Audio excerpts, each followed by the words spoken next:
talks a lot about Sankhya. So we have also some Sankhya in this chapter. So text 13 here says Sarva karmani manasa sannyasyastu sukham vashi navadvare pure dehi naiva kurvan nakarayan. Translation: when the embodied living being controls his nature and mentally renounces all actions, he resides happily in the city of nine gates, the material body, neither working nor causing work to be done. Yeah, so this city of nine gates, that's a way of describing our material body, which has 9 holes or openings. Yeah, so 7 of them are in the head, and 2 of them are down in the body. Yeah, so there is some other places also in this Upanishad, which is written here. Yeah, so Prabhupada says the embodied soul lives in the city of 9 gates. The activities of the body, or the figurative city of the body, are conducted automatically by its particular modes of nature. The soul, although subjecting himself to the conditions of the body, can be beyond those conditions if he so desires.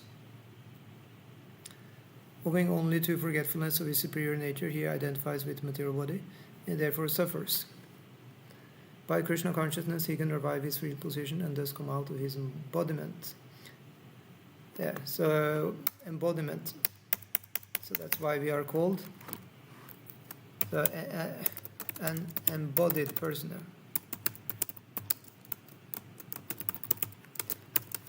Yeah, first let's see what is the name for body. As in the previous video, we talked about different names for the body. It's called Sharira, it's called Deha, it's called Kaya, it's called Tanu. There's many different names describing actually different aspects of the body. So the word Sharira, which is maybe the most common one, it means that the body is always decaying. Yeah, it's going through gradual destruction. That's the meaning of the word Sharira, which means our material body. And another word is Deha, but that means actually that this body is being always built up. You can say it goes through metabolism. Built up in what way? When we are eating, or when you can say there's destruction also in the process of building muscle, but then the muscle is built up afterwards. So that's Deha. It's more like the positive side of the body. Deha, yeah. So then, just like you have yoga in yogi,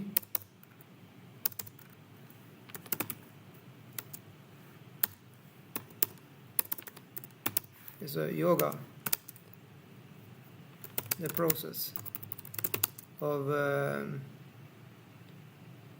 union, yeah. And then yogi, a person in that process, in that above process. Yeah, just like you have bhoga, it means enjoyable items. Usually it refers to food. And then you have a bhogi, an enjoyer. Yeah. So in the same way you have body, deha, and an embodied person is a dehi.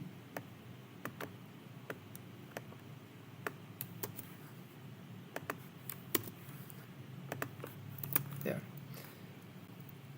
In that way Sanskrit is working. You have so many actually you can make words in this way. Yeah, so that's the thing, that we are now called Dehi. In the Bhagavad Gita, several places we are called a Dehi. Yeah. In this Bhagavad Gita, the Jiva, soul, living entity, is often called a Dehi. Yeah.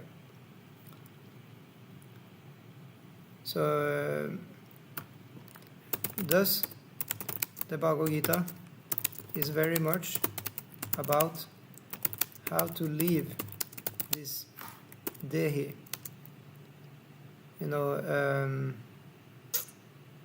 how to get liberated from this, how to become liberated from being a dehi,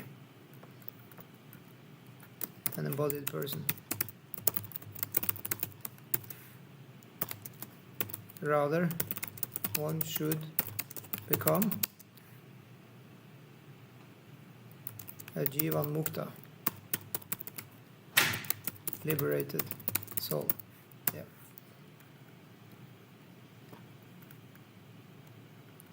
Yeah. Come out of the embodiment. Yeah. So mukti has been described in several places, and Bhagavad Gita is one of them. It's not only talking about just liberation. However, it talks about being a devotee.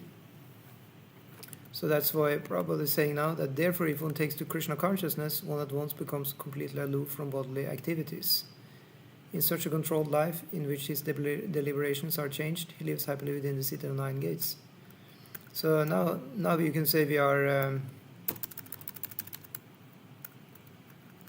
So the above, this concept above, like that, jivan mukta situation, is to be in the body while still freed from it. Because Prabhupada says, here he doesn't say that he has escaped the body per se. The person is still in the body, but he is happy. Yeah. Hare Krishna. Yeah. Thank you for coming. Yeah. Just do what you like to do. Okay. Should I close the door? Well, yeah, you can follow on the internet if you like. Super.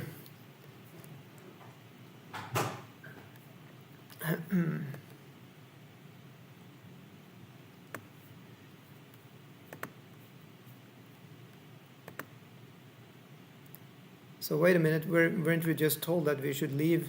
Didn't Prabhupada just say before here? By Krishna consciousness he can revive his real position and thus come out of his embodiment. And now Prabhupada is saying that he can live happily within the city of nine gates. Seems like a contradiction. It's like you're promised to be free from your embodiment, and now you are told that, well, you can actually still be in the body. Just be happy with your situation, just tolerate. Sounds like, you are told that you can be free from the jail. And then somehow or other it's changed that actually you can still be in the jail. You can just work for the for the jail system, and then we will not punish you. You can still be in the jail and be happy. Seems like cheating, right?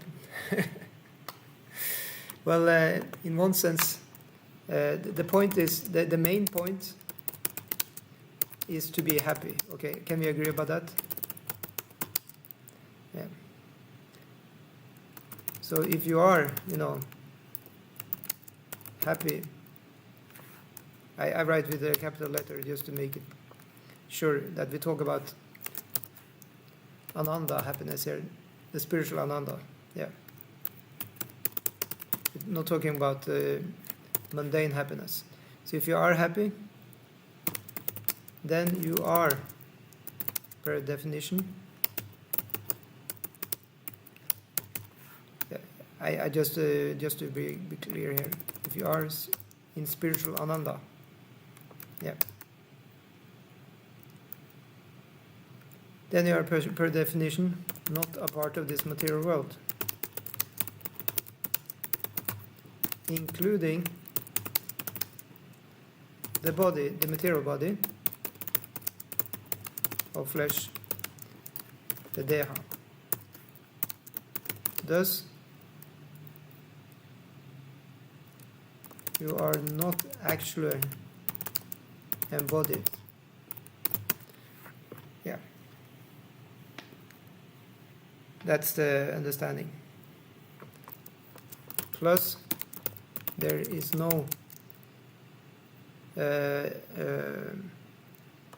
further rotation in the samsara cycle of changing bodies one after another.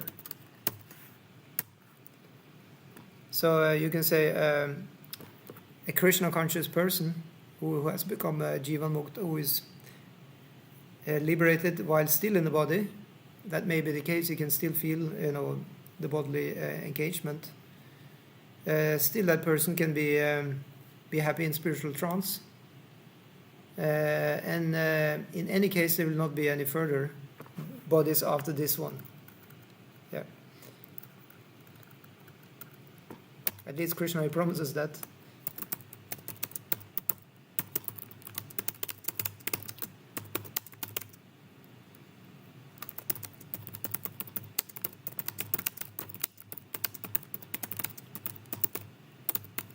Yeah, Krishna promises that in the Bhagavad Gita. Promises that in the Bhagavad Gita, that his devotee will not have any further rebirths. So how does that go? He says, Punar Janmana Vidyate.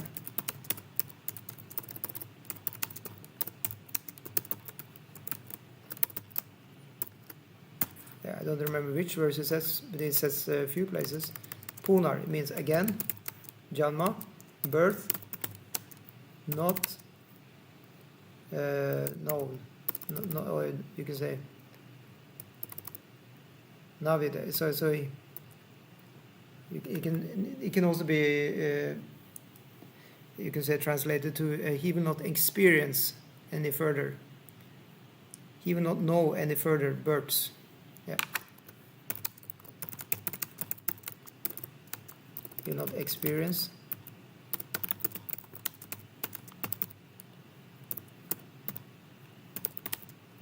Or he will not experience getting born again. Yeah. Wait, what happened now? Yeah. Okay, so let's move on to the verse from Shvata Upanishad 3:18. The 9 gates are mentioned as follows: Navadvara Pure Dehi, Hamsu Le Layate Baihi, Vashi Sarvasya Lokasya, Stavarasya Charasya Cha. The Supreme Personality of Godhead, who is living within the body of a living entity, is the controller of all living entities all over the universe. The body consists of 9 gates. So now we get to 7 are in the head and 2 are downstairs. Yeah. So 2 eyes, 2 nostrils, 2 ears, 1 mouth, and then the anus and the genitals. The living entity in his conditioned stage identifies himself with the body, but when he identifies himself with the Lord within himself, he becomes just as free as the Lord, even while in the body. Yeah, so this verse is saying,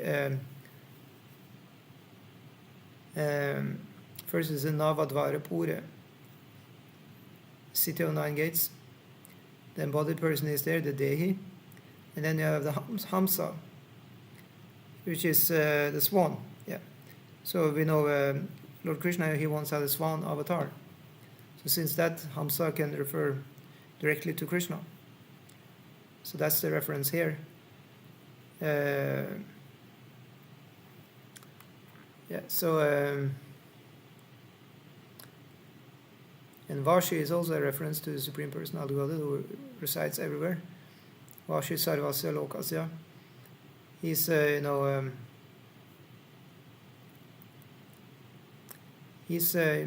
he's ever present. And then Stavarasya Charasya Cha, both in the moving and the non-moving. So in that way, the Lord is see here.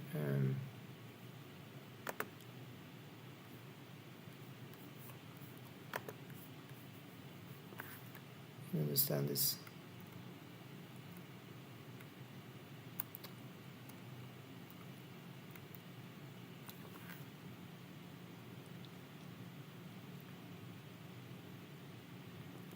Yeah.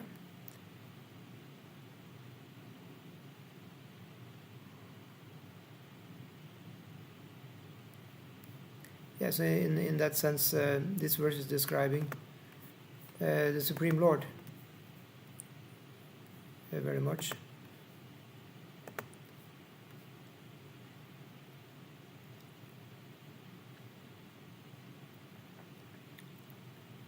And what is the purport? The purport is that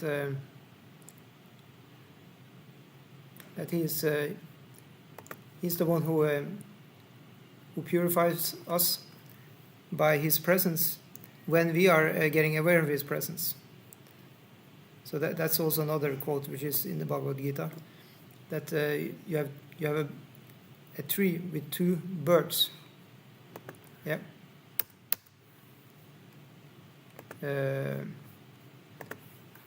I wonder if that is also in the Shvatara Upanishad.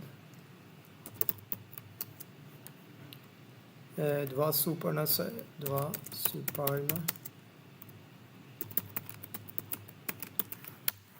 Saya Sakayaha.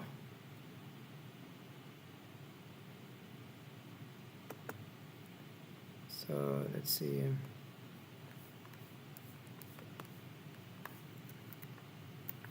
Yeah.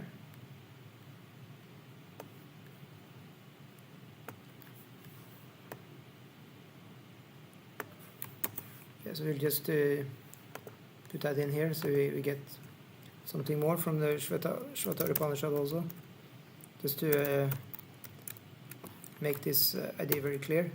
Tva Suparna Sayuja Sakaya Samanam Vriksham Parishashvajate Tayor Anya Pipalam Svadhyati Anashnananyo Abhichakashiti. Yeah. So let's see. So that's 4-6 in the Shvatara Upanishad. After all, the Bhagavad Gita is called the Gita Upanishad because it's referring a lot to the Upanishads. A few verses are similar, and in any case there are a lot of references all over. So yeah. So these are two beautiful birds. Suparna means beautiful bird. Su means refers to beautiful. Sayuja, they're sitting together. They are companions. Yeah.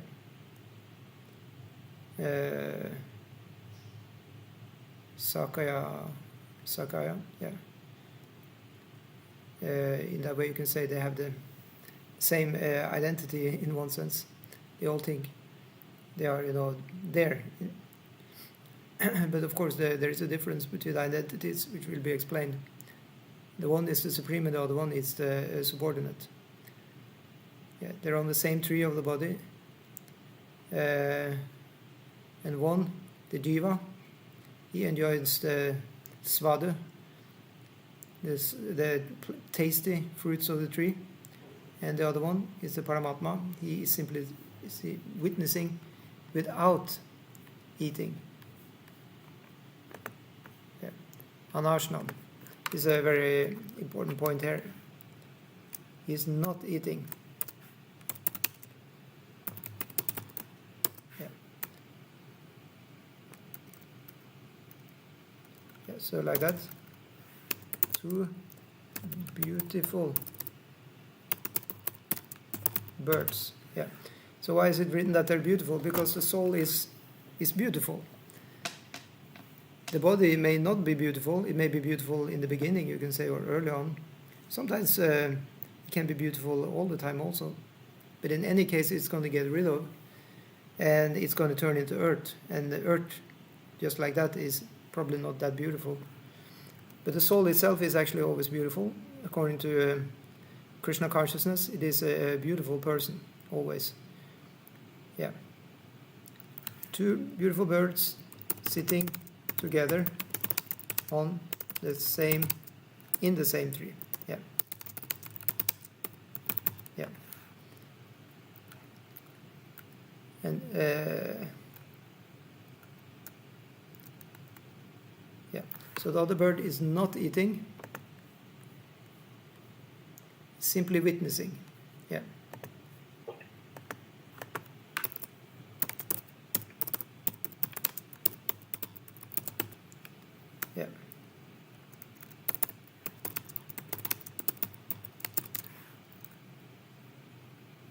Out of the two, yeah.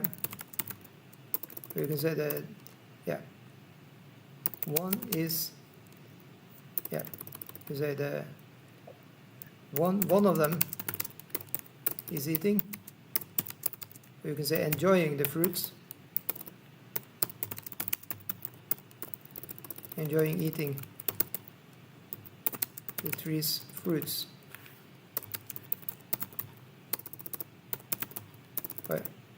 Right. Sorry.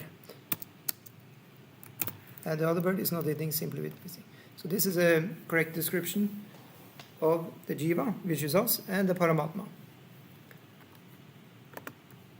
And then Shvatar goes on to say that samana vrikshe purusho nimagno anishaya shochati muyamanaha justam yada pashyati anyamisham asyama himanam iti vita ashokaha. So this is very beautiful, and it's not to be missed. The second, you can say, part of the story. Yeah.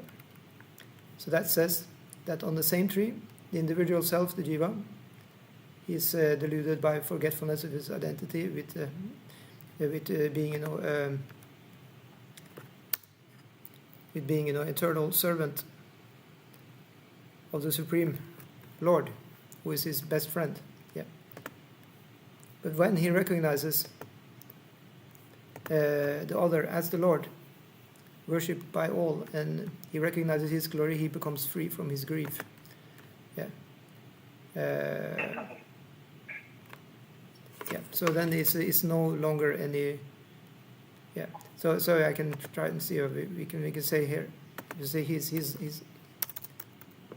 So this purusha, yeah, that was actually another word also for the embodied person. So he thinks he's a purusha. You can say on the same tree. The enjoyer, jiva, yeah. Say like that. Is depressed, yeah, as nimagna. So in sochati, yeah, muyamana, he's deluded also. He's depressed, etc. Yeah. But then, justam yada pashyati. But at that time, when he sees the other, you say the other bird, yeah, who is the Isha, who is the controller, or you can say then the Lord, yeah. Knowing his, getting to know his glories. What's the Sanskrit for glories? It's mahimana. Yeah. Then vita shoka, his grief goes away. Yeah. Isn't that great? Yeah. So in that way, the transition from being depressed, or sometimes, of course, enjoying the fruits of the tree, is explained also in Bhagavatam, that these two fruits, they are sour and sweet. So it means also that sometimes we do good things, we are enjoying, the good results. Punya. I can write that also here. Two fruits. It's punya and papa. Karmas.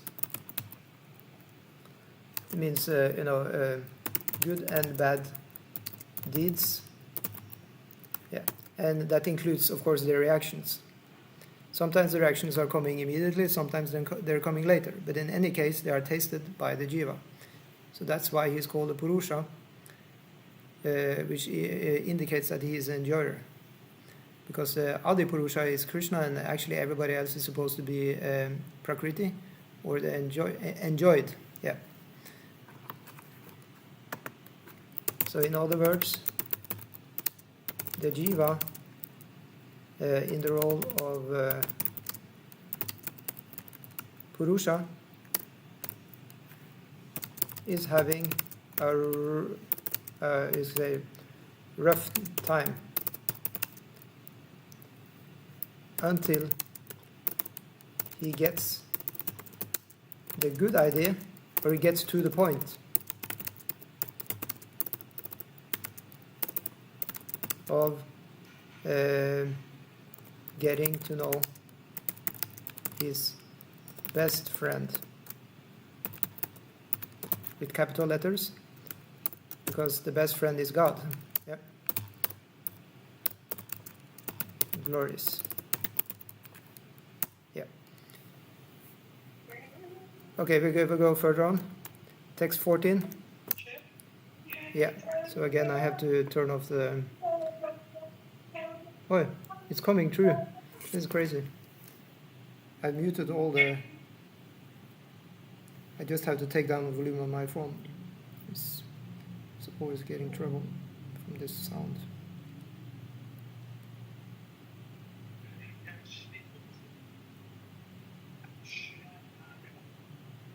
Hare Krishna.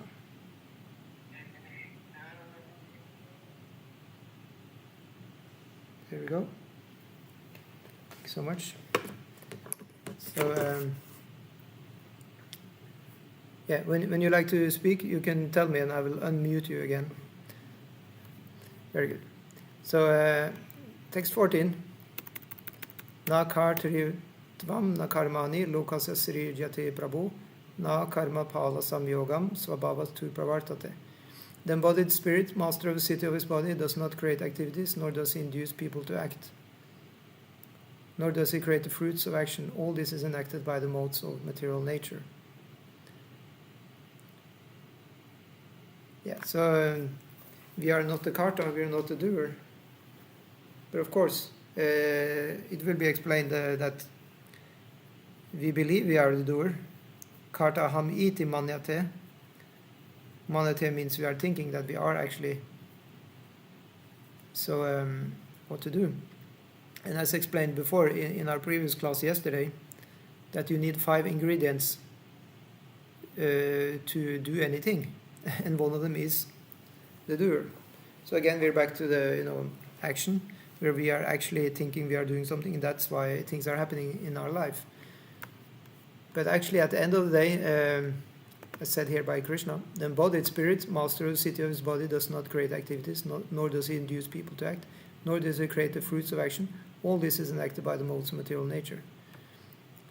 And that's probably because the living entity is thinking that he is the doer because of the ahankara.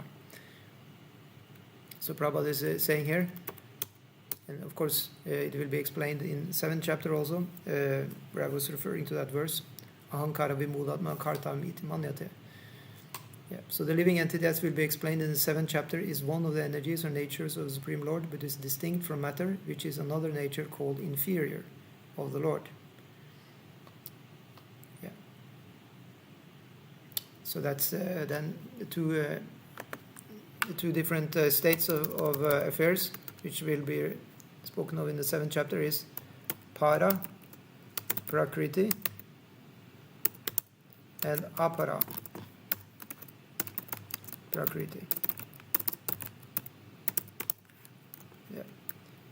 So para is then the higher nature, and then apara is of course then the lower nature. Now, in good humility, we will say that this is us, but actually no, we are actually also part of the higher nature. We are part of this, actually, yeah. And the lower nature is just matter, yeah.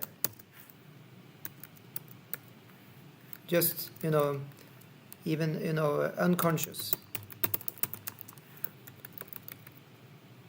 It's called achit, yeah. Achit. So chit means consciousness, yeah. Chit, yeah. Conscious. Or you can say sat, yeah. Sat and chit, yeah. Sat means eternal, so it's eternal and conscious, yeah. And guess what this is? Asat and achit. and even more. It's even Ananda, Sat, Chit, and Ananda. And then what do you think this is? The lower nature, which we better not identify it with, because it is Nir Ananda. Yeah, there's not any bliss in the elements, because they are unconscious. So what are these elements? Simply building blocks without any consciousness in themselves. Isn't that amazing? These building blocks are also called dravya. Yeah, that's a Sanskrit word. So what are they made of? Even to make it even more clear, these dravyas are made of tamoguna. The mode of ignorance. Yeah. So in that way we try not to identify with the modes of nature. That's actually a very important principle for a spiritual life, obviously. Also because of the heavy implications. The first one is that we have to repeat birth and death of the material body. So again, Prabhupada is reiterating the same point. He says, somehow, the superior nature, the living entity, has been in contact with material nature since time immemorial. That's also called anadi. You can say in Sanskrit it means beginningless. The temporary body or material dwelling place which he obtains is the cause of varieties of activities and their resultant reactions. Yeah. So that, in other words, means the temporary body. What was that? Remember? Oh, sorry. It's called the dehi. Yeah. It's temporary body. Yeah. Oh, sorry, deha. And then we in that body, we are the dehi. Yeah.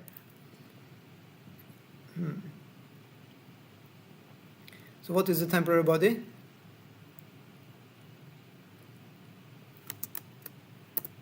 It is a material dwelling place. Yeah.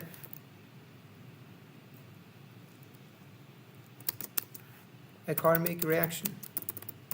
Karmic? Yeah. It's a reaction of karma. Now, according to Bhagavad Gita 13:20, this karma doesn't even have any. It doesn't have any start.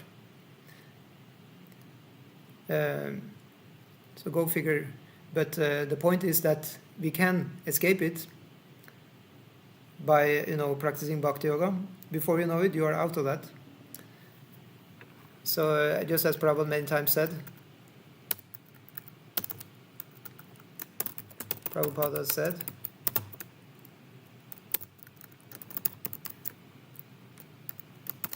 if you are in a burning house, just get out ASAP as soon as possible. No need to ponder about how you got in there. Yeah. Hare Krishna, Jai Prabhu. Yeah.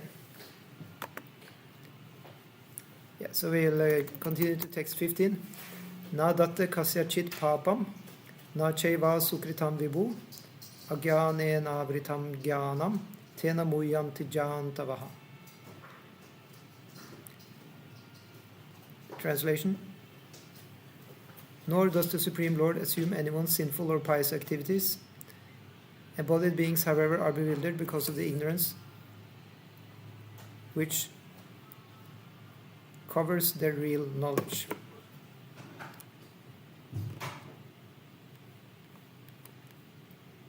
Yeah. The Sanskrit word Vibhu means the Supreme Lord who is full of unlimited knowledge, riches, strength, fame, beauty, and renunciation. He is always satisfied in himself, undisturbed by sinful or pious activities. He does not create a particular situation for any living entity, but the living entity, bewildered by ignorance, desires to be put into certain conditions of life, and thereby his chain of action and reaction begins. A living entity is by superior nature full of knowledge. Nevertheless, he is prone to be influenced by ignorance due to his limited power. Yeah. The Lord is omnipotent, but the living entity is not.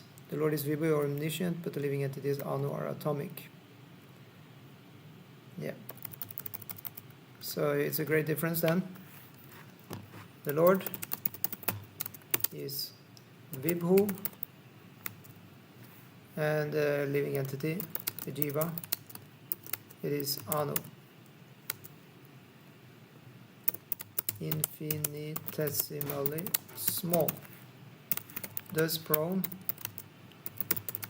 to be overcome by material energy. Yeah.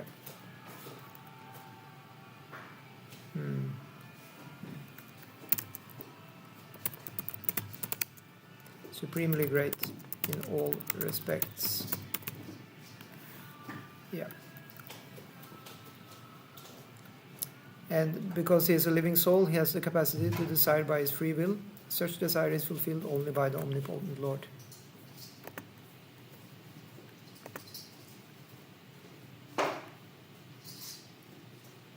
Yeah.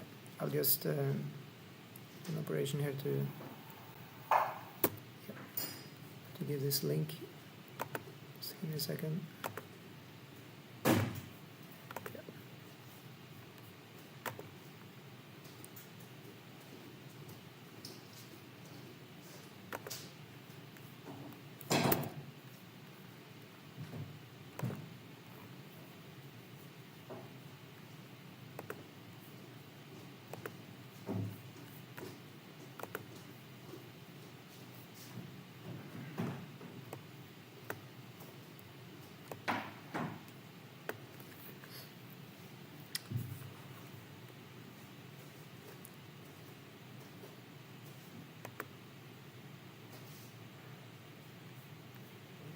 Yeah, so I was reading here, because it's a living soul, he has the capacity to desire by his free will. Such desires is fulfilled only by the omnipotent Lord. And so, when the living entity is bewildered in his desires, the Lord allows him to fulfill those desires. But the Lord is never responsible for the actions and reactions of the particular situation which may be desired. Being in a bewildered condition, therefore, the embodied soul identifies himself with the circumstantial material body and becomes subjected to the temporary misery and happiness of life. And the Lord is the constant companion of the living entity as Paramatma, or the supersoul, and therefore he can understand the desires of the individual soul as one can smell the flavor of a flower by being near it. Desire is a subtle form of conditioning for a living entity. The Lord fulfills his desires he deserves. Man proposes and God disposes. Yeah, so this is also said in a verse which Prabhupada quotes many times. Nitya, Nityanam, Chetanas, Chetananam, Eko, Bahuna, Yo, Vedati, Kama. Yeah. So that means that I can find the translation here maybe. Nitya, Nityanam. Let's see.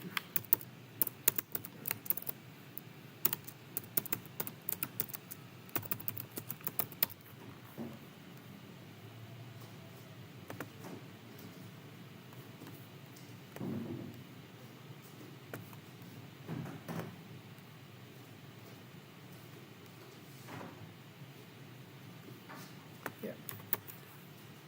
Oh, I didn't find the translation.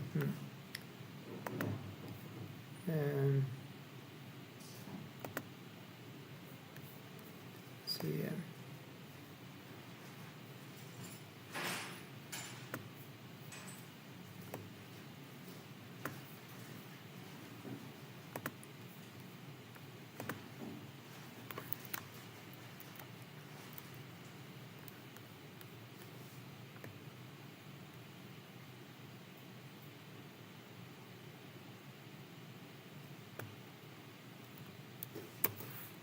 So here I found one translation.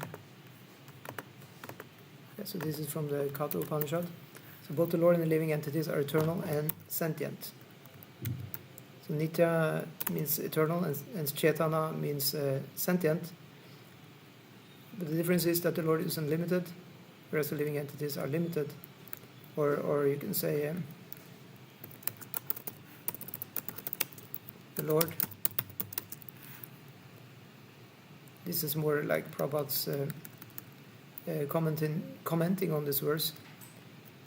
Yeah, but then we can say that the Lord is the one, Eka, who helps out in fulfilling the many's Bahu.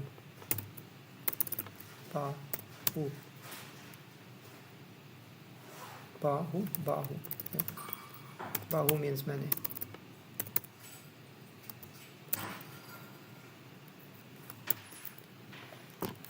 Desires.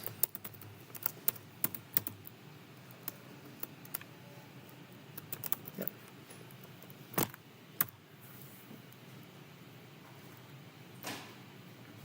Yeah. So as Prabhupada then asserts, the individual is not therefore omnipotent in fulfilling his desires. He has very little potency in that. He needs help from the Lord. Yeah.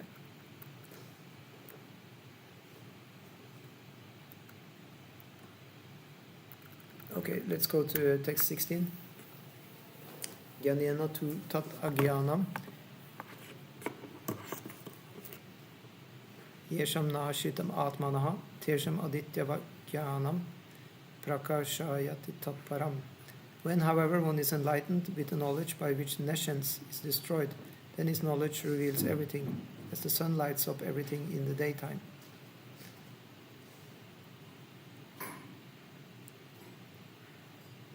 Yeah, just like the sun. The sun is called Aditya.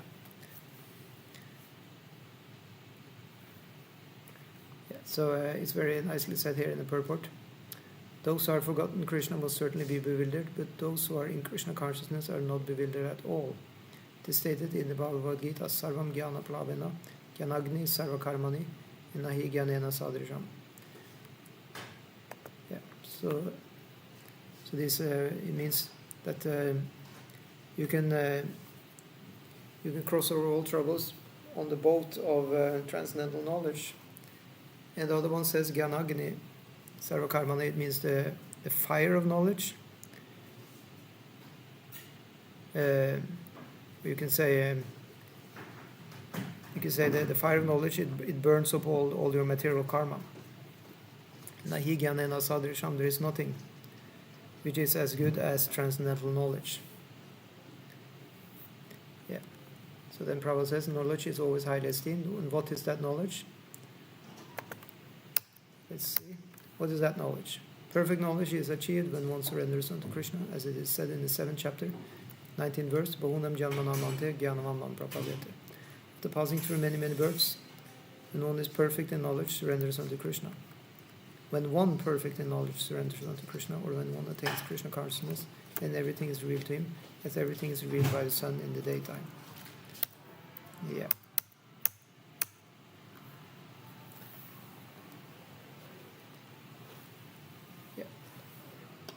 And again, the living entity is bewildered in so many ways.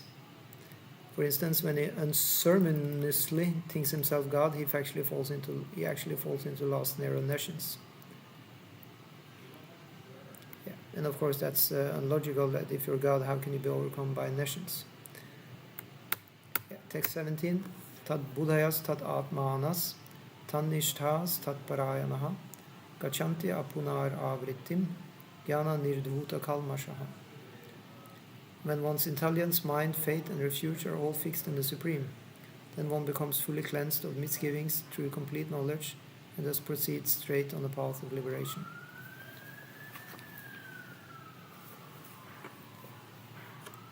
Yeah, so there is no need to worry about nothing.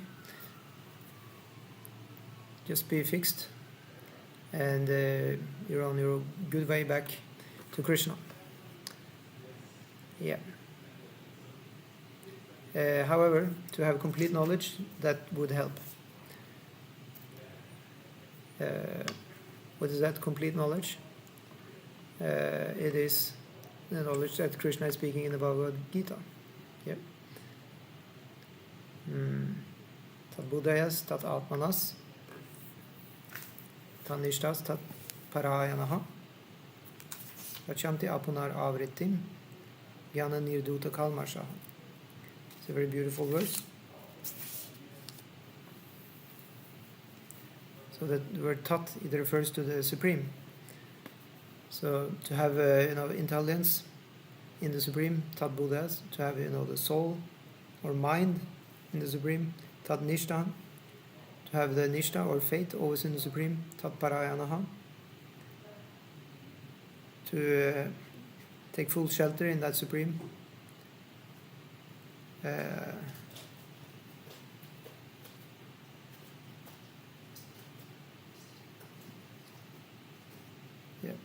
So then Gachanti, one goes to the Apunar Avritim. Punar means again,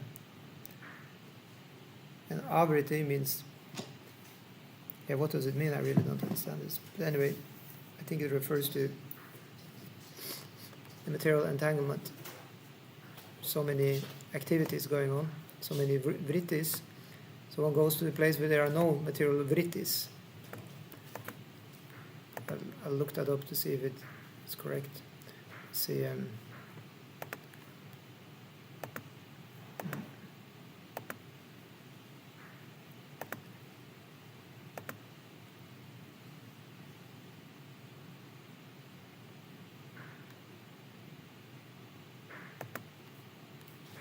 it's something like that. Okay.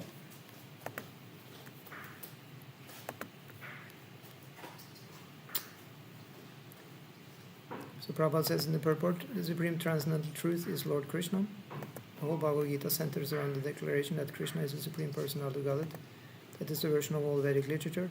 Paratattva means the supreme reality, which is understood by knowers of the supreme as Brahman, Paramatma, and Bhagavan. Yeah.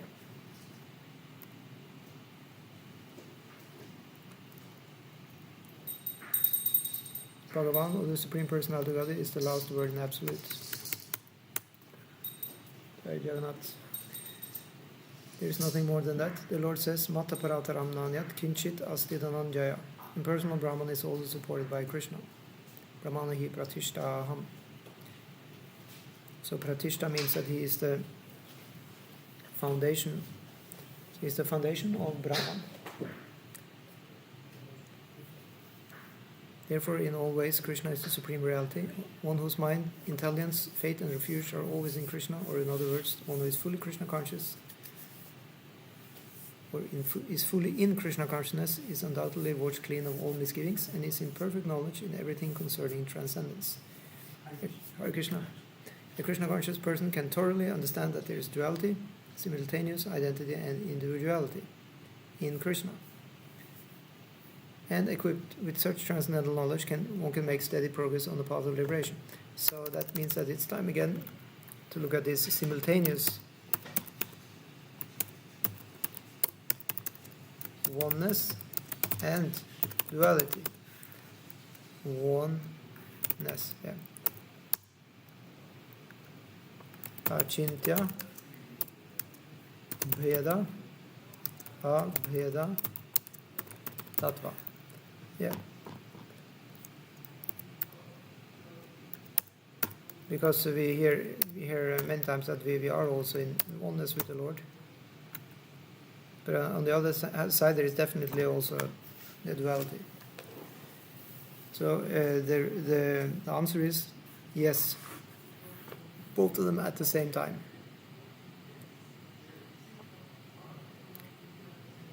It's just like somebody who will offer you fruits. They will offer you, say, bananas, and you want to have banana or orange. You can say yes, thank you, both of them. Yeah. So that way there will be no homogeneous, you could say oneness or mono. In that way, completely just one thing. No, you will have both the great variety and at the same time feel the holistic sense of belonging. Yeah. Can that be applied? So here you can take that word, holistic sense of absolute belonging. Yeah. That is oneness in Krishna consciousness. And then the individual parameters,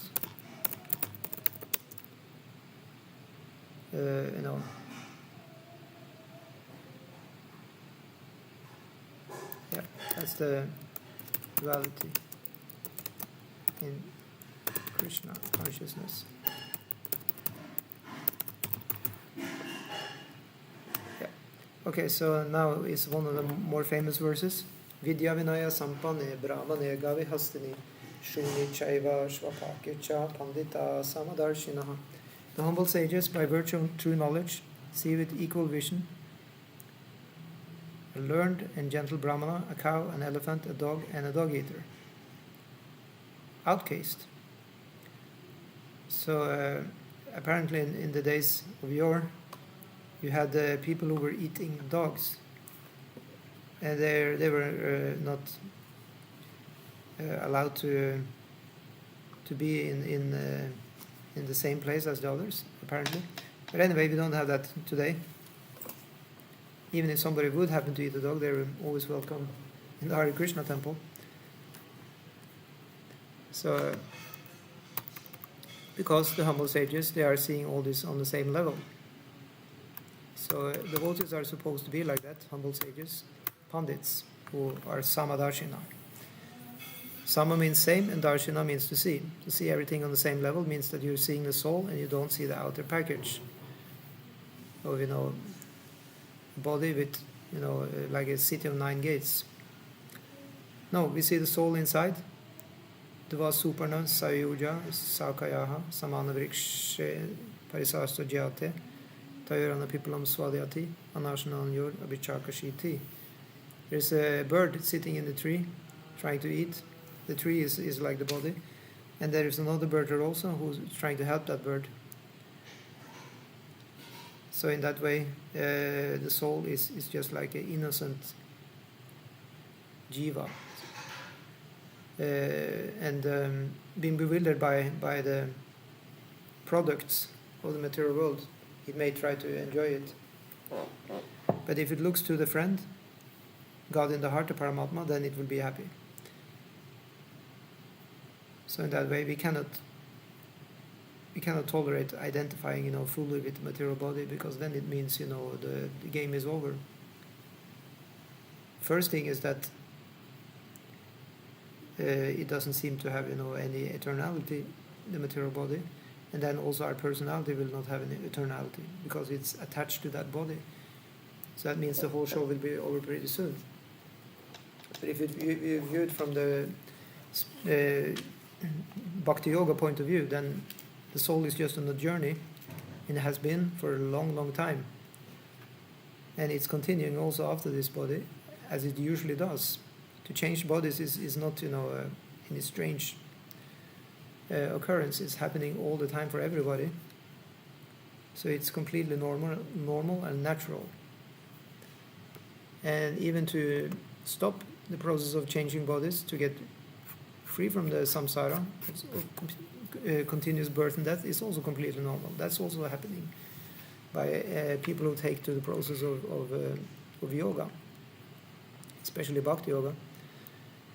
Yeah. So let's see, Prabhupada is saying here that in the end of the purport, that a Krishna conscious person has full knowledge of this, or what? Let's see the previous line. Yeah. Okay, so we read here, the similarity in the quality of the soul and the super soul, however, does not make them equal in quantity. For the individual soul is present only in that particular body, whereas the Paramatma is present in each and every body. Yeah. So let's just write that. So soul resides in only one body. Yep.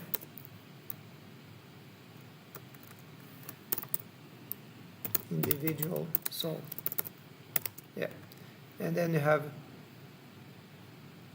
the all-pervading, all-present.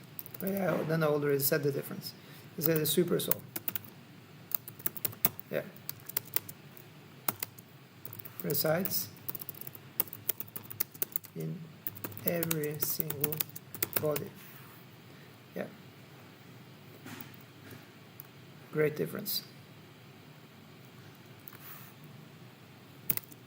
Guiding all souls. Yeah. And the soul resides in only one body and is, are we, very equipped to guide, really? No. It is bewildered. Yeah. That's the situation. Yeah. A Krishna conscious person has full knowledge of this and therefore is truly learned and has equal vision. So when the soul has gotten sufficient guidance, then he is wise. If the soul didn't get that guidance, the soul is unfortunately probably quite bewildered about what's going on. Yeah. But wait a minute, we have so many people who are not into spiritual life and they don't seem to be bewildered. They are doing a good job. They can handle, all kinds of situations. Well, they may be okay materially speaking. However, it's stated that they may be bewildered at the time of death. If somebody has a good material karma, they are loaded in all the goodness, they may do quite well on the material platform.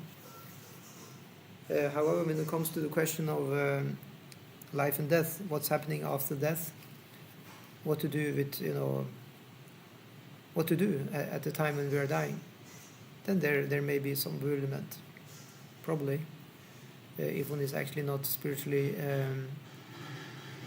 realized. Yeah. So the similar characteristics of the soul and supersoul are that they are both conscious, eternal, and blissful. But the difference is that the individual soul is conscious within the limited jurisdiction of the body, whereas the supersoul is conscious of all bodies. Supersoul is present in all bodies without distinction. It's the same supersoul. You can copy paste the supersoul unlimitedly, and it will be in all the different bodies. It's the same person. This is not possible for us. We can only be in one body at a time. Yeah. So text 19, Ihaiva tai jita sargo yesham samyestitam manaha nirdosham hi samam brahma tasmad brahmani te stitaha. Those whose minds are established in sameness and equanimity have already conquered the conditions of birth and death. They are flawless like Brahman, and thus they are already situated in Brahman. So the purport, equanimity of mind, as mentioned above, is a sign of self-realization. Those who are actually attained to such a state should be considered to have conquered material conditions, specifically birth and death. As long as one identifies with this body, he is considered a conditioned soul. But as soon as he has elevated to the stage of equanimity through the realization of self, he is liberated from conditional life. Yeah. Stage of equanimity. Was that used in the Sanskrit here? Those whose mind are established in sameness. Yahaivatar jita sargo yesham samyastitam. Yeah. Samam. This word sama. Yeah. See.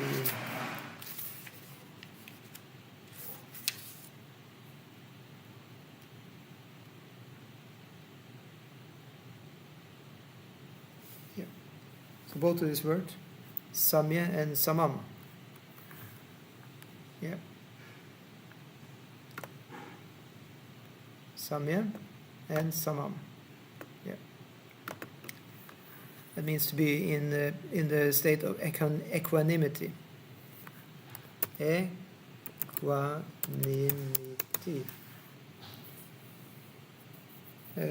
So what does that mean? This sama, also called samachita, equanimity of mind. Yeah. Or equanimity of consciousness. Yeah.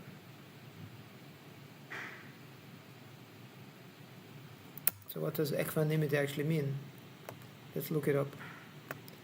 Why not? Because it's a pretty, important concept in the Bhagavad Gita.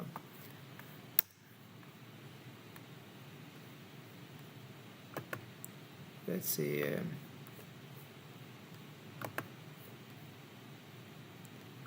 So see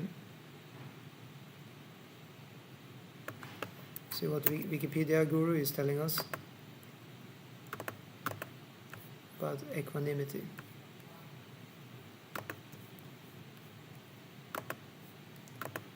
It's allowed to look it up. It is an English word. It's not, this English word is not written in Shastra. So we might as well, ask those who know English what the word means in English. Here it says, equanimity is a state of psychological stability and composure which is undisturbed by the experience or exposure to emotions, pain, or other phenomena that may cause others to lose the balance of their mind. So it's higher than maybe others. They're not able to do that. So in that way, the person in equanimity is superior in a mental state, you can say. It's a desired state of mind. Okay. The virtue and value of equanimity is extolled and advocated. Extolled, the problem means to praise. It's praised and advocated. Advocated means that we are encouraged to do that. It's like it's stressed in many books, including Bhagavad Gita, that please be in that state. Please try it out. Yeah. It's advertised a lot in the scriptures. Not only Hinduism, but probably all the major religions will vouch for that. Equanimity is a good thing. As I said here, the virtue and value of equanimity is extolled and advocated by a number of major religions and ancient philosophies. Yeah, so then back to what Prabhupada says in the purport. In other words, he is no longer subject to take birth in the material world, but can enter into the spiritual sky after his death. The Lord is flawless because he is without attraction or hatred. Similarly, when a living entity is without attraction or hatred, he also becomes flawless and eligible to enter into the spiritual sky. Such persons are to be considered already liberated, and their symptoms are described below. So, without attraction and without hatred. It said elsewhere in Bhagavad Gita that Ichcha Dvesha Samud. How is this? He said that we are born into this world with desire and hatred already in our mind. Sounds very terrible, and it is. I'll try and find database here. Ichcha Dvesha. Let's see. Yeah, here we have the quite heavy verse.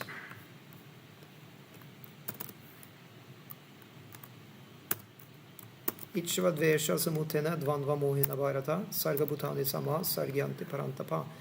This is Bhagavad Gita 7:27, where Krishna says to Arjuna, O sign of Bharata, O conqueror of the foe, all living entities are born into delusion, bewildered by dualities arising from desire and hate. So these two are called desire, is Ichcha, and then hate. Hate is called Dvesha. Yeah. So that's the same as attraction, because they above here it says the Lord doesn't have these two.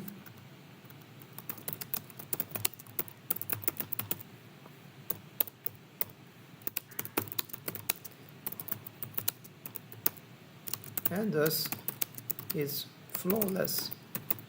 Yeah. And then Prabhupada also says, similar when the living entity is without attraction or hatred, he also becomes flawless. The jiva also becomes flawless when freed from the above two. You can say, what should you call this? Desire and hate. Isn't that emotions? I think so.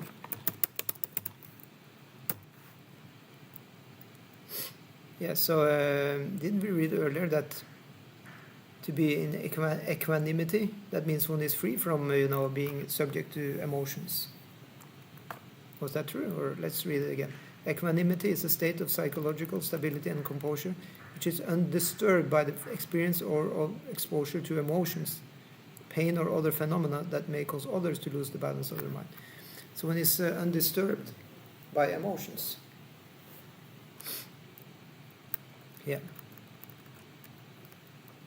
So that means then equanimity of mind, being free from emotional disturbance. Yeah. So it will be a quite dispassionate person then. It's not hating. It's also not desiring. So, dispassionate, not hating, nor desiring.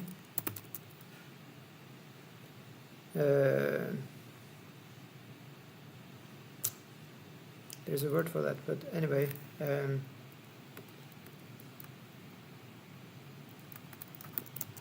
A dispassionate person, not hating nor desiring, is called dhira. Yeah. Yeah. So we will see more about this dhira later, but it means that it's sober. Yeah.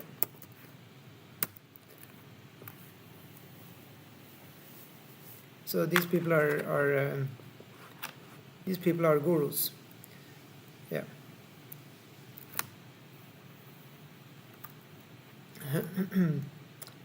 So then text 20, na prarishyet priyam prapya, nodvijet prapya cha priyam, stira buddhir asamudho, brahmavid brahmani stitaha. A person who neither rejoices upon achieving something pleasant, nor laments upon obtaining something unpleasant, who is self-intelligent, who is unbewildered, and who knows the signs of God, is already situated in transcendence. Yeah. So sometimes you may think, if we take the airplane to India and go to Vrindavan, then we will become, then we will get into the transcendental state. However, we can already now transport our soul to Vrindavan by the practice of Bhakti Yoga. And lo and behold, it may even work more effective than going through all the hassle, sorry for the expression, of going to India. Especially now, it may be even not so easy to go there. I heard recently that they closed down the airplanes, at least in Delhi. No problem, you can practice this in the comfort of your own home, because the transcendental Goloka Vrindavan can be reached without the use of modern airplane. It's described that at the time of death, if you became Krishna conscious, there will come an airplane, and it will be a transcendental airplane. So it's been explained like that in the Bhagavatam. For the dying person who is meant to come back to Krishna, who has fulfilled the human mission, that person will be picked up by the Vaikuntha Palace, or ambassadors of Vaikuntha, which will very nicely take that soul on a transcendental airplane, which is a swan airplane.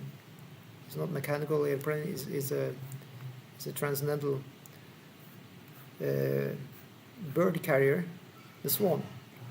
Most beautiful transport back to the eternal home of Vaikuntha or Goloka Vrindavan. Yeah. So Prabhupada says very clearly that the symptoms of the self-realized person are given herein. The first symptom is that he is not illusioned by the false identification of the body with his true self. So I guess we need to hear this.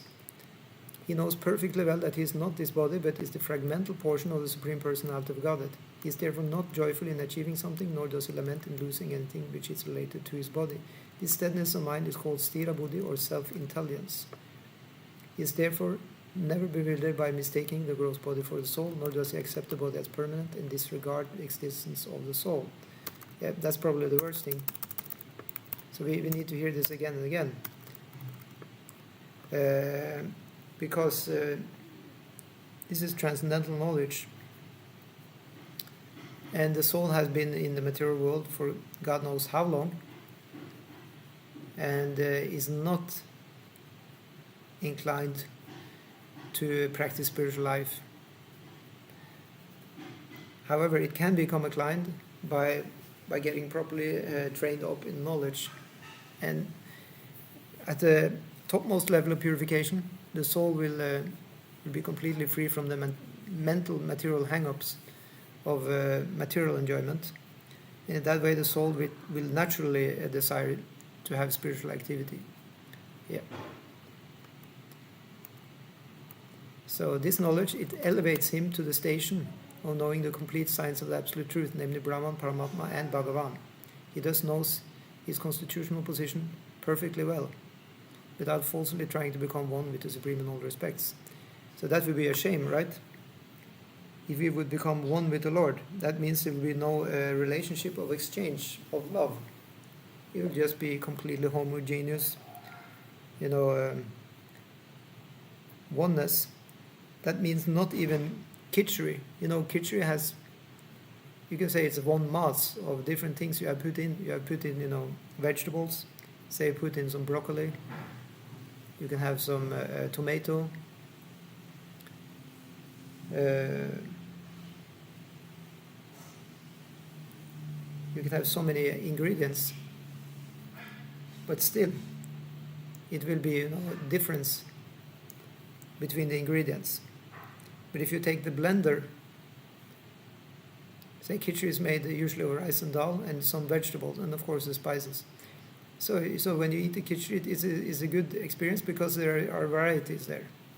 You can taste, sometimes you can taste the broccoli, then you can taste the tomato, you can taste the rice in there, you can taste the dal in there, you can taste the different spices. They are separate, although they are one, in one sense. But if you take the blender and you just blend everything, then it will become like homogeneous oneness, and it will actually not be so nice. Yeah, of course there are always people who like it to be like that, and they will be what we call then impersonalists. Yeah. So with that impersonalism, one can't have bhakti, because bhakti demands that you have individual personalities. So next text, 21. Bhaya sparshesh asaktatma vindati atmaniyat sukham sabrahma yoga yuktatma sukham akshayam ashnute. Such a liberated person is not attracted to material sense pleasure, but is always in trance, enjoying the pleasure within. In this way, the self-realized person enjoys unlimited happiness, for he concentrates on the Supreme. Yeah. Let's see, that was the verse where Krishna is saying, let's see.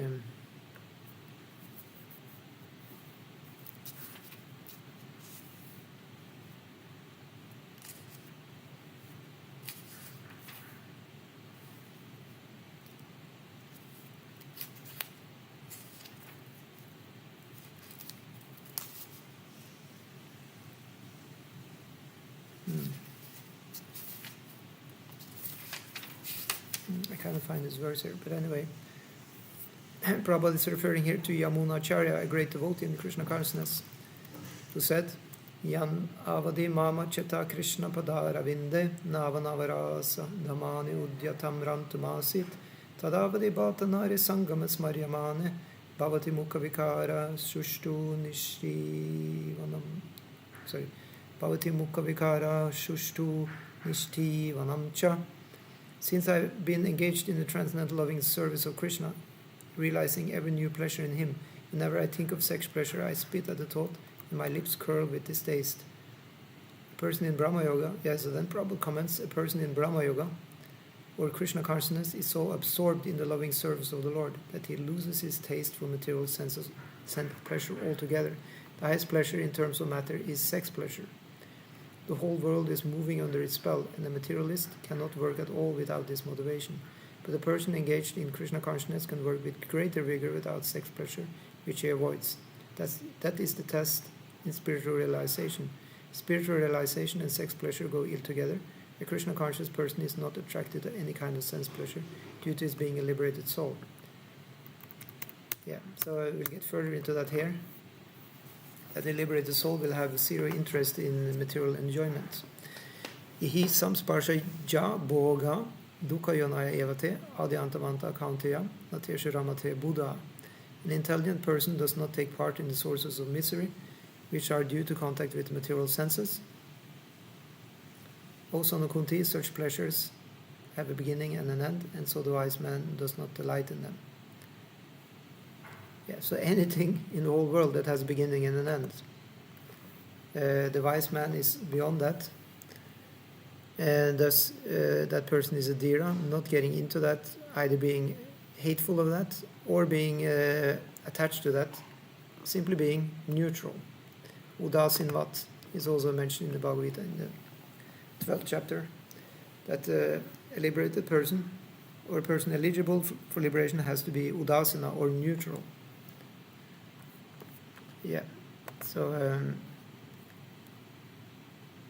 So Prabhupada is then saying here, material sense pleasures are due to the contact of the material senses, which are all temporary because the body itself is temporary. A liberated soul is not interested in anything which is temporary. Knowing well the joys of transcendental pleasures, how can a liberated soul agree to enjoy false pleasure? In the Padma Purana it is said, Ramanti Yoguna Anante Satyananda Chidatmani Ite Ramapadena Asau Baram Brahma Abhidiyate. The mystics derive unlimited transcendental pleasures from the Absolute Truth, and therefore the Supreme Absolute Truth, the personality of Godhead, is also known as Rama. And then we have the Bhagavatam reference here, 551, spoken by Lord Rishabhadev. He says, Nayam deho deho bhajam nri loke kashtan kaman arhate vidbhujam ye tapodivyam putraka yena sattvam shudyat yasmad brahma sokyam tvanantam. My dear sons, there is no reason to labor very hard for sense pleasure while in this human form of life. Such pleasures are available to the stool eaters, hogs. That's the translation of the word vidbhuja. Unfortunately, the enjoyment of a human being can sometimes go as much down as to be on the same level of the enjoyment of the animals. Unfortunately, that's possible. So the translation goes on. Rather, you should undergo penances in this life by which your existence will be purified, and as a result, you will be able to enjoy unlimited transcendental bliss. So what are those penances? They're called tapodivya. Tapa means austerities. Divya, of course, it means divine or transcendental. Then one will enjoy something that's different from the material pleasures. It's called Brahmasukha means spiritual happiness. As we read elsewhere in the Bhagavad Gita, actually we didn't get there yet. It's in the 6th chapter. Yam labdva chaparam labham manetena adikam tataha yashmin stituna dukhena guru napi vichalyate. Tatvidya Dukkha Samyugam, it says that what really kills the dukkha or unhappiness is to get, the spiritual happiness. which, when we have gotten that, there is nothing which is compared to that kind of achievement. Manyate na adika. There is nothing which is adika or higher than that happiness. And also, yasmin stita na dukena. Being situated there is actually no unhappiness anymore. And also, guru napi vichalyate. Even there's so much heavy stuff should go on in the life, one is not shaken by that, because one is very nicely situated in his transcendental position. Yeah. Let's go to text 23. Shaknoti haivaya sodhum praksharira vimukshanat kama krodud bhavam vegam sayukta sasukhi nara. Before giving up this present body, if one is able to tolerate the urges of the material senses and check the force of desire and anger, he is well situated and is happy in this world. Yeah, so let's all give it a good go to tolerate the urges of the material senses and check the force we have of desire and anger, so that we can be well situated and happy in this world before we give up our present body. Prabhupada makes it very clear in the purport: if one wants to make steady progress on the path of self-realization, he must try to control the forces of the material senses. Yeah. So if you remember when we had the first book we had in the Bhakti Shastra, what was that? It was the nectar of instruction. Upadesha Amrita. Upadesh means instruction and Amrita means nectar. So there it was said, Vacho vegam manasakroda vegam jiva vegam udarupasta vegam etanyo vegam vishaheta dhiraha. That is a dhira. That is a wise person who can control, and that's also the person then who is in equanimity. I'll copy paste that verse here. Let's see.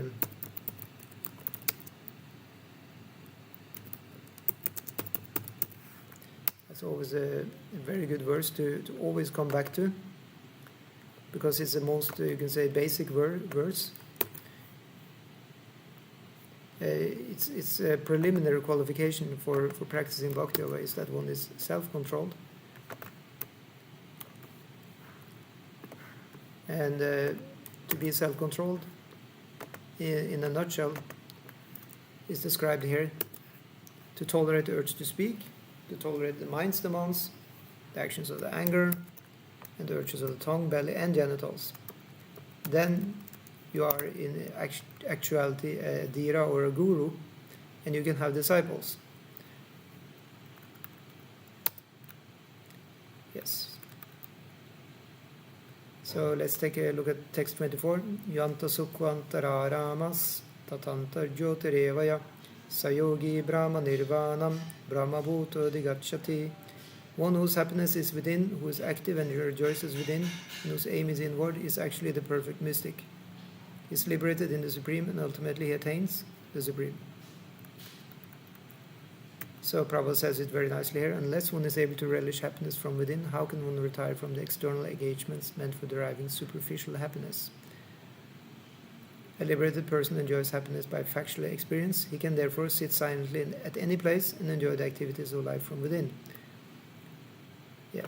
So devotees don't have any problem, sitting in the airport for hours. I never found actually any devotee who is a Hare Krishna devotee having any problem to spend time, actually. Devotees always having the bead back there, can chant Hare Krishna, or you can read books. There's always so much to learn. And if nothing else, we can always work on, our chanting. So we always have engagements, actually. There's never any, dead time for a devotee. Yeah. So such a liberated person no longer desires external material happiness. This state is called Brahmabhuta, attaining which one is assured of going back to God, back to home. Of course, now the phone has come into the picture, and everybody's using their dead time to surf on the phone. So that may actually be a great stumbling block if one gets addicted to that and cannot use the time for chanting and studying the scriptures. However, also on the phone one can watch videos which are dealing with the spiritual subject matters, such as this. So in that way we can do yukta vairagya, that we can, at least we can't read maybe the book Bhagavad Gita, but we can view a video about Bhagavad Gita. So I'll read on, so that we can fulfill, what I just said, that this actually will be about the Bhagavad Gita, because we're reading the verses, translation, and the purpose of the Bhagavad Gita as it is. So labhante brahmanirvanam rishaya kshina kalmashaha chinna dvaidha yatatmanaha sarabhutaite rataha. Those are beyond the dualities that arise from doubts, whose minds are engaged within, are always busy working for the welfare of all living beings, and who are free from all sins, achieve liberation in the Supreme. Yeah. So did you see a famous word in there? Nirvana. Yeah. Often the word is used for Buddhists, because they are well known to want to achieve nirvana as the highest goal.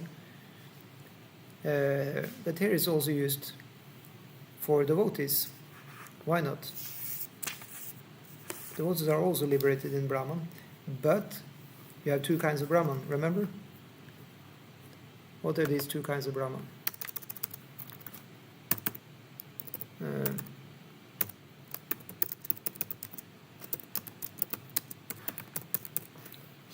There's one, Saguna Brahman, and then Nirguna. Yeah. So Saguna Brahman, that is Brahman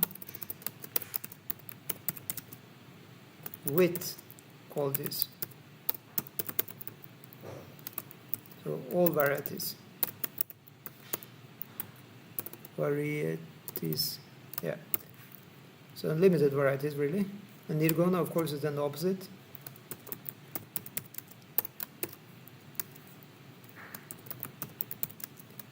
Without qualities. Without qualities at all.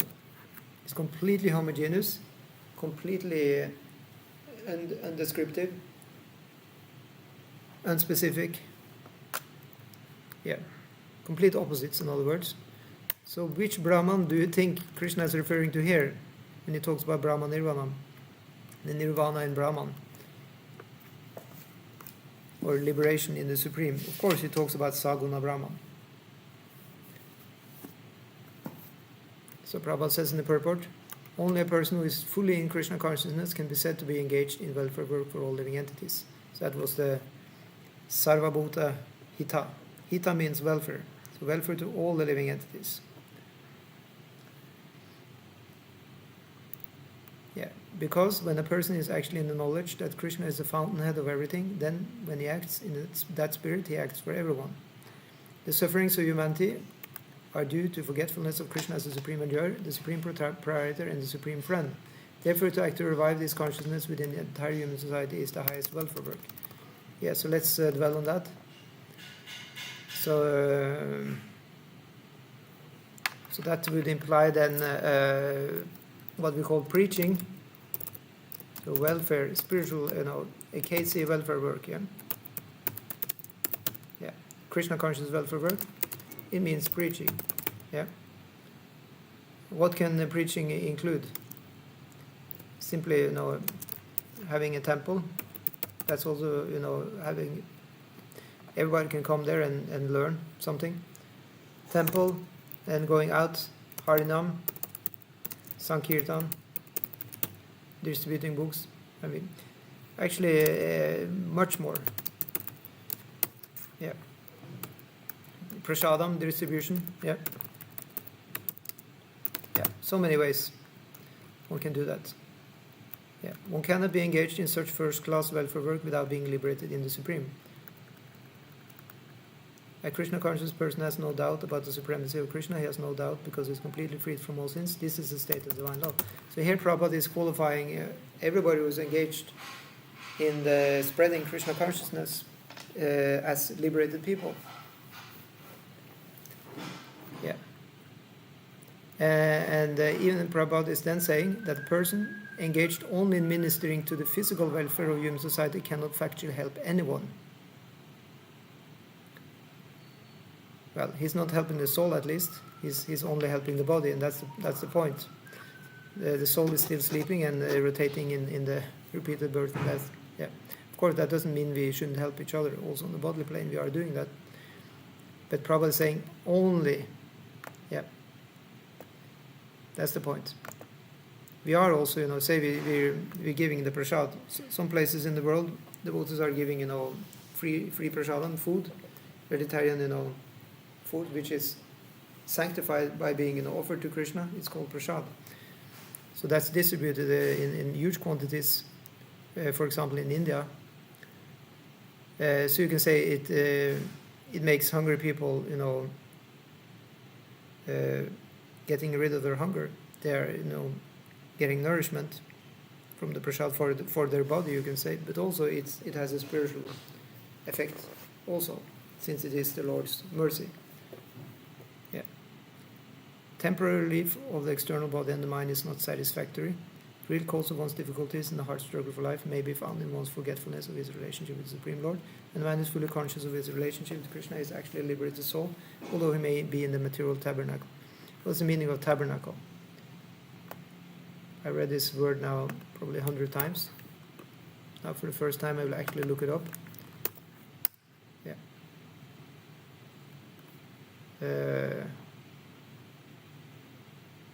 Well, I get the biblical reference.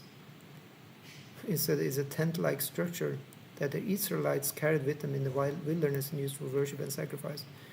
I guess there is another meaning also than the biblical one.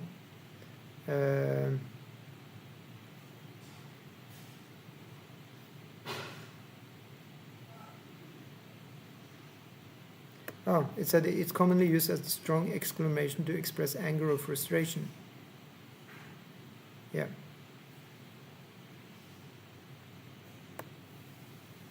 Similar to the English F word. Yeah. Yeah.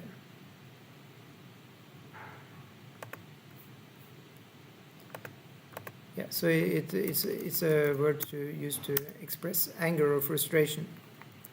So in other words, we are in. You can say a person may be in the material, you can say, frustrating situation, but he's actually a liberated soul if he has a relationship with Krishna.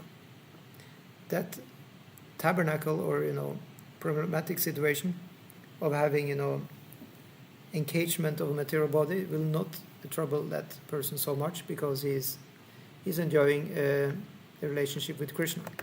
So that's why the next verse says, Kama Krodha Vimuktanam Yatinam Yatachetasam Abhito Brahma Nirvanam Vartate Viditatmanam. Those who are freed from anger and all material desires, who are self-realized, self-disciplined, and constantly endeavoring for perfection, are assured of liberation in the Supreme in the very near future.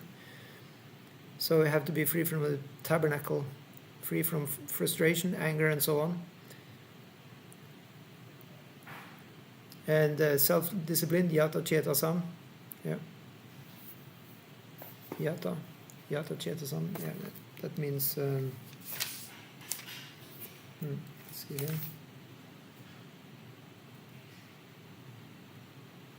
Yeah, yata chetasam means to have full control over the mind. Yeah. Yeah, and then vidita atmanam. That's those who are fully self-realized people. Yeah.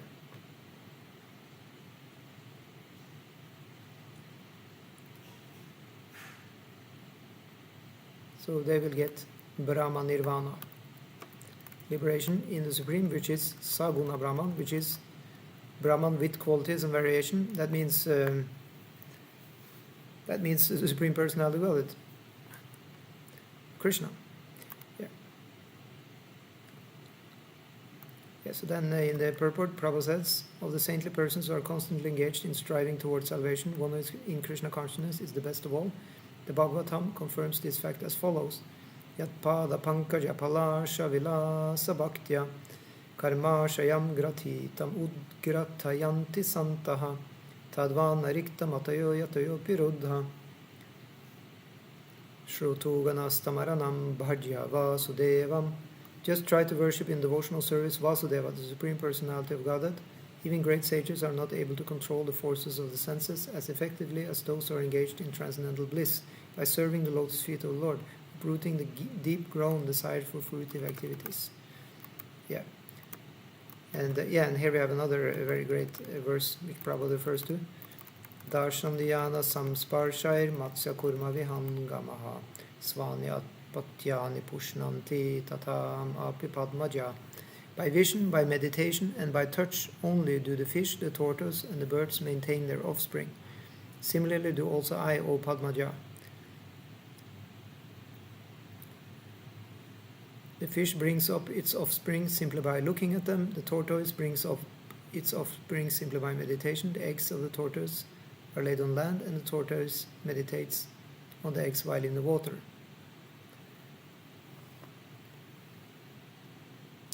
Yeah. So you have different ways to bring up the offspring. Yeah. And similarly, the devotee in Krishna consciousness, although far away from the Lord's abode, can elevate himself to that abode simply by thinking of him constantly, by engagement in Krishna consciousness. Yeah. So the tortoise is a great meditator. So in a similar way, we can also be great meditators by meditation on Krishna. Yeah, Prabhupada says, he does not feel the pangs of material miseries. This state of life is called Brahma Nirvana, or the absence of material miseries due to being constantly immersed in the Supreme. Yeah. So next verses. Sparsham kritva bahir bhayamsh chakshush chaivantare bruvoho pranapanav samau kritva nasabhyantara charinao yatendriya mano buddhir munir moksha parayanaha vigatecha bhayakrodho ya sada mukta eva sa. Shutting out all external sense objects, keeping the eyes and vision concentrated between the two eyebrows, suspending the inward and outward breaths within the nostrils, and thus controlling the mind, senses, and intelligence, the transcendentalists aiming at liberation becomes free from desire, fear, and anger. One who is always in this state is certainly liberated. So this sounds like the activities of a yogi. And we're actually building up to the 6th chapter now, because we are in the very end of the 5th chapter. And the 6th chapter is going to be pretty much about, the mechanical yoga process. Of course, with a sprinkle of Krishna consciousness there, as bhakti is always the goal of any kind of activity in this book.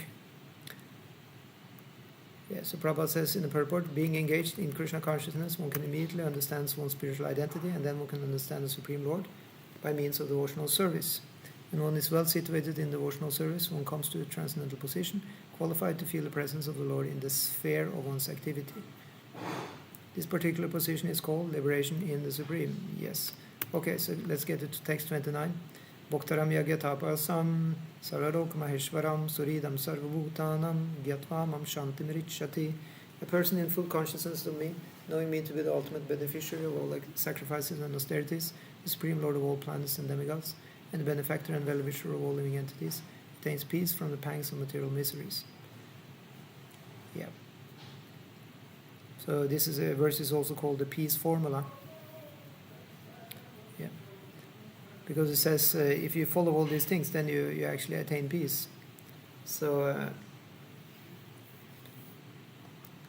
Prabhupada says, the conditioned souls within the clutches of the illusory energy are all anxious to attain peace in the material world, but they do not know the formula for peace, which is explained in this part of the Bhagavad Gita.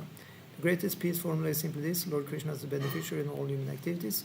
Men should offer everything to the transcendental service of the Lord, because he is the proprietor of all planets and the demigods thereon. No one is greater than he is greater than the greatest of the demigods, Lord Shiva and Lord Brahma. In the Vedas, Svetashvatara Upanishad 6.7, the Supreme Lord is described as Tam Ishvaranam Paramam Maheshwaram. Under the spell of illusion, living entities are trying to be lords of all the survey, but actually they are dominated by material enemy of the Lord. Yes, so let's take a look at this. What is this reference? Tam Ishvaranam Paramam Maheshwaram. So here the Lord is described as, so Tam is a reference to the Lord himself. Ishvaranam, of course it means the supreme controller. Like Isha is another name of Vishnu. Yeah. And then Paramam He is the transcendental, or he's higher than everybody else. He's the best. And then Maha Ishvaram, Maheshwaram. So he's not only a normal controller, you can say. Demigods are also called Ishvara, but he is the Maheshwara. He's the greatest of all the controllers. Yeah, actually I have the Shvatara Upanishad here also, so I can look this up. Chapter 6, text 7, let's see. So I can get something out of the context here. Adhyaya 6.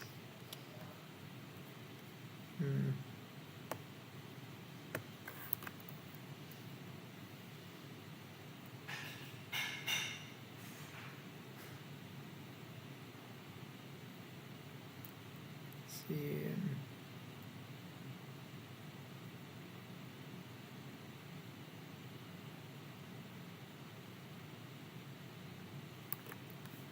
Let's see here. 6, 7.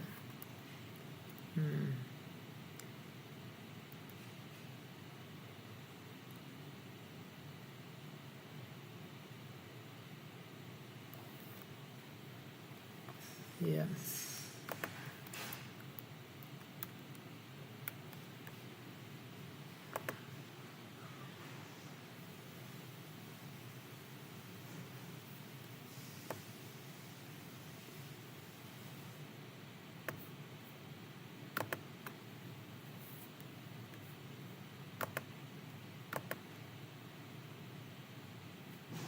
So here we have it. Okay. Just to see if I can get the verse in here. Yeah.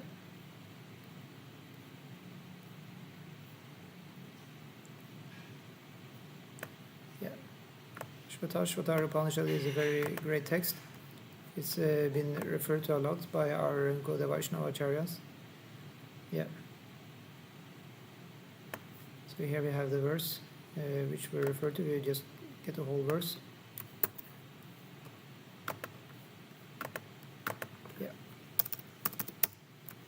Tam Ishvaranam Paramam Maheshwaram Tam Devatanam Paramam Chadevatam Patim Patinam Paramam Parastad Vidam Adevam Bhuvaneshamidyam. Yeah. So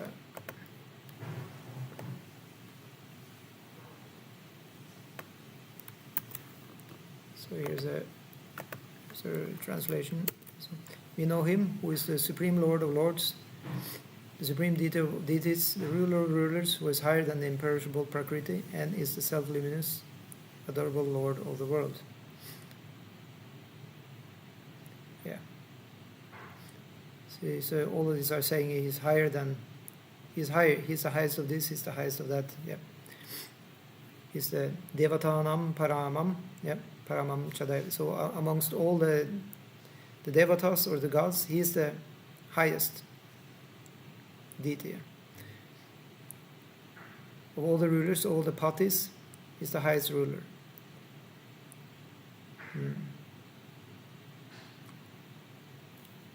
Very great. And then actually the following verse is more used also, as also appearing elsewhere in Bhagavad Gita. I mean in the commentary of Prabhupada and the Acharyas. Na tasya karyam karanam cha vidyate, na tat shamas cha vyadikasya drishyate, parasya shakti vididhaiva shruyate svabhaviki jnana bala kriya cha. Yeah.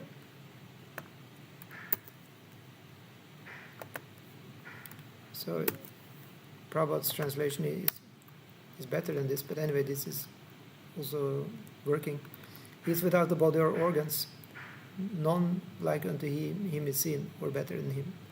The Vedas speak of his exalted power, which is innate and capable of producing diverse effects,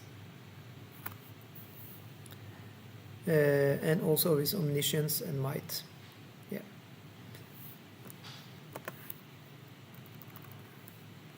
Natasya kaschit patirasti loke nache sitaiva navaccha tasya lingam sakaranam karanidipadipona chasya kaschit janitam nacha dipaha.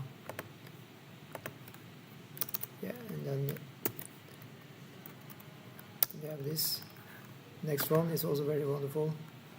He has no master in the world, no ruler, nor is there even a sign of him by which he can be inferred.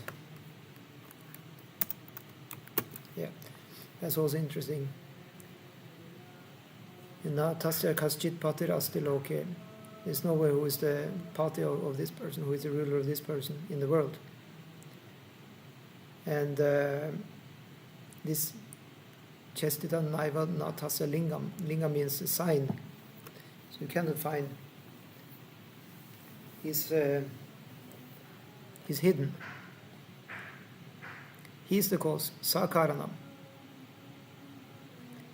He's the Lord of the organs.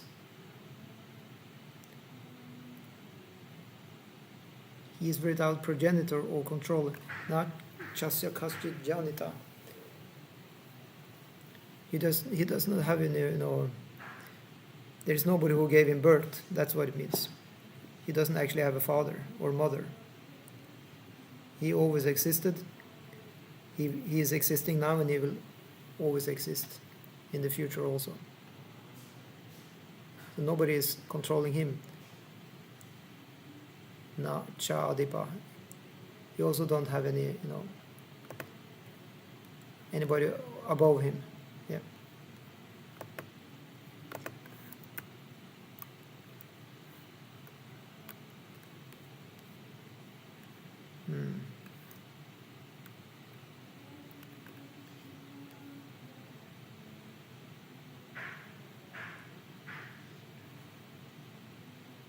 Yeah, we could just go on and on, but I think we need to stop now. Well, actually, we have one verse left. Yeah. So Prabhupada also says here, the Lord is the master of material nature, and the conditioned souls are under the stringent rules of material nature. Unless one understands these bare facts, it is not possible to achieve peace in the world, either individually or collectively. This is the sense of Krishna consciousness. The Lord Krishna is the supreme predominator, and all living entities, including the great demigods, are his subordinates. One can attain perfect peace only in complete Krishna consciousness. Yeah. So actually, this is very nicely now said by Prabhupada. Of course, all he says is very good. We cannot just have time to read everything. This 5th chapter is a practical explanation of Krishna consciousness, generally known as Karma Yoga. The question of mental speculation as to how Karma Yoga can give liberation is answered herewith. To work in Krishna consciousness is to work with the complete knowledge of the Lord as the predominator. Such work is not different from transcendental knowledge. Because, now you can see what Prabhupada says, direct Krishna consciousness is Bhakti Yoga, and Jnana Yoga is a path leading to Bhakti Yoga. Yeah, that's the point.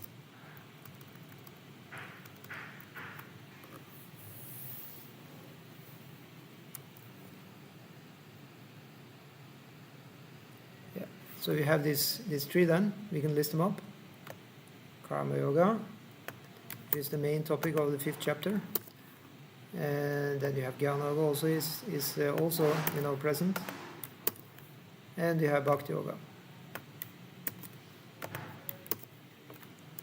This is the culmination.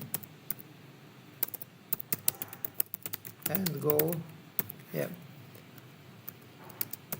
Work in devotion. Second one, knowledge in the ocean. The culmination and goal of devotion, of pure devotion, as the all in all. Yeah. Okay, so that ends our. We can read the last part of the paragraph here. Prabhupada says, Krishna consciousness means to work in full knowledge of one's relationship with the Supreme Absolute, and the perfection of this consciousness is full knowledge of Krishna, or the Supreme Personality of Godhead. Pure soul is the eternal servant of God, and is fragmental, as his fragmental part and partial. He comes into contact with Maya illusion due to the desire to lord over Maya. That is the cause of his many sufferings. Right?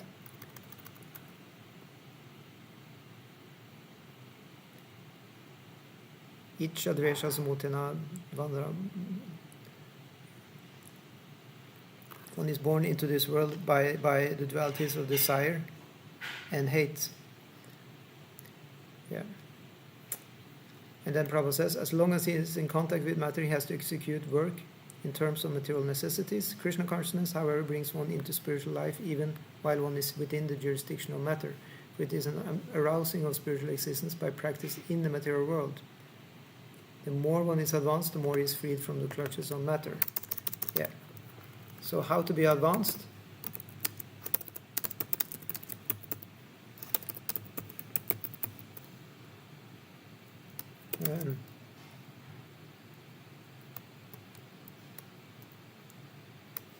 Do karma yoga. Do karma yoga for Krishna. Yeah. Work for Krishna.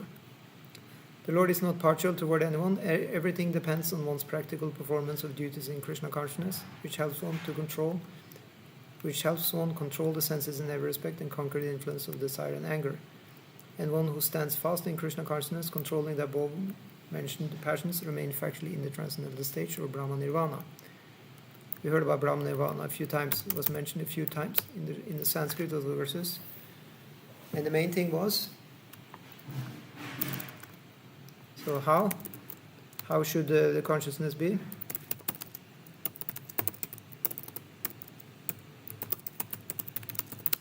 According to Krishna.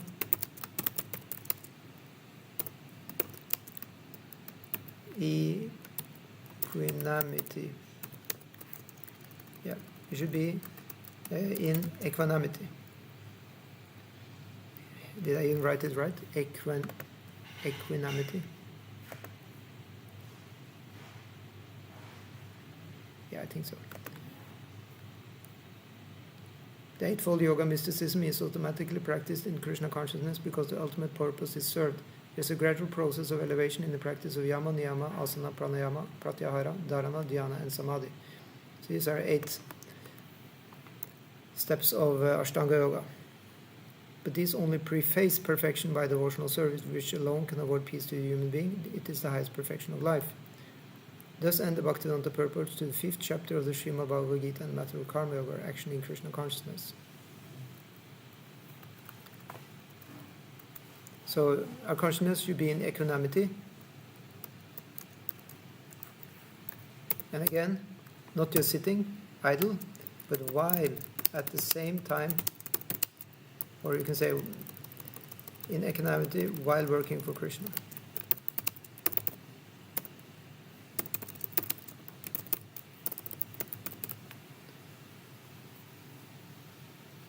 Yeah.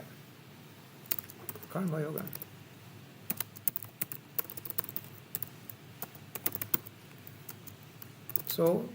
So by Karma Yoga,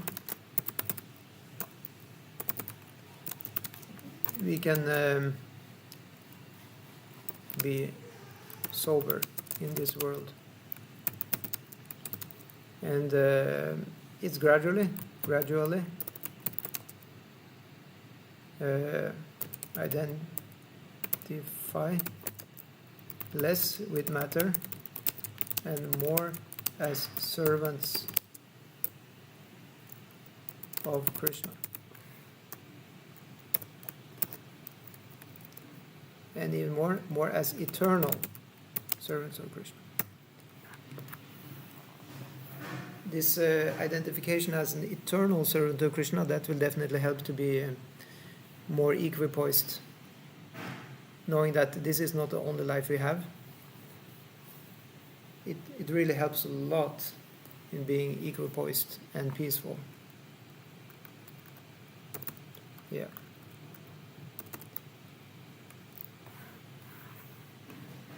So that is called devotional service.